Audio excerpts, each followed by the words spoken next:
উনি আমাদেরকে বলেছেন যে বাবা তোমরা যে ন্যায্য যৌক্তিক দাবিটি নিয়ে আসছো আমি সেটা স্বীকার করছি বা আমি মানছি।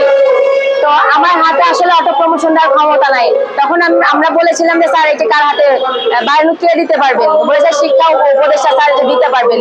তো তখন উনি আসলে তখন নিজে বলেছে যে ঠিক আছে আমি পদত্যাগ করছি। তো আমরা সাধারণ স্টুডেন্টরা বলেছিলাম স্যার আপনি নিজে থেকে যখন পদত্যাগ করছেন জাতীয় বিশ্ববিদ্যালয়ের একজন অভিভাবক হয়ে সে যদি ব্যর্থ হয় তাহলে আমরা সেখানে পদত্যাগটা চেয়েছিলাম যে স্যার তাহলে আপনি পদত্যাগ করুন, আমরা নতুন প্রয়োজনে আমরা যে আমাদের শিক্ষা প্রতিষ্ঠানে যে আসবে গুরুত্ব নিবে বা আমাদের ন্যায্য অধিকার দিতে পারবে বা আমাদের শিক্ষা প্রতিষ্ঠানের প্রত্যেকটা ক্যাটাগরিতে প্রত্যেকটা ডিপার্টমেন্ট স্টুডেন্টকে শিক্ষার যে ব্যবস্থা সুব্যবস্থাটি রয়েছে সেটি সে দিতে পারবে, সুযোগ সুবিধা দিতে পারবে। আমরা সেই নতুন ভিসি স্যারকে নিয়ে আসবো প্রয়োজনে।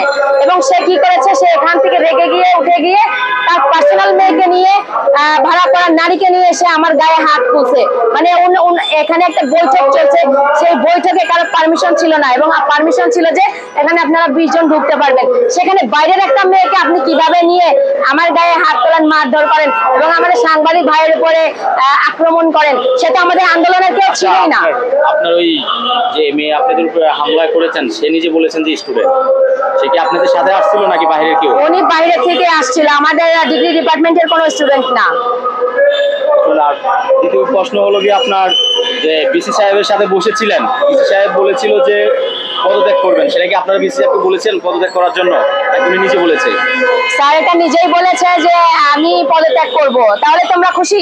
আমরা বলছি স্যার তাহলে আপনারা পদত্যাগ করুন, আমরা প্রয়োজনে নতুন বিসি নিয়ে আসবো। উনি নিজে মুখে একটি কথা বলেছেন। আর যে আন্দোলন করেছেন আপনারা কয়েকজন মিলে, দেখলাম যে আপনারা আপনার জাতীয় বিশ্ববিদ্যালয়ের সামনে আপনারা আন্দোলন করেছেন এবং রোড সড়ক বন্ধ করে দিয়েছেন। ওই ক্ষেত্রে আপনাদের শুনেছি আমরা আপনাদের উপরে নাকি হামলা করার চেষ্টা চালিয়েছেন, এরা কারা? উনি বিসি স্যারের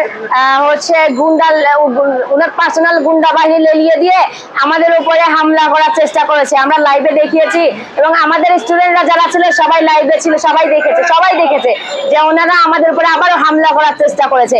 এবং উনি তো নিজেই পার্সোনাল মেয়েকে নিয়ে আমার গায়ে হাত তুলছে, আমাকে মারধর করছে।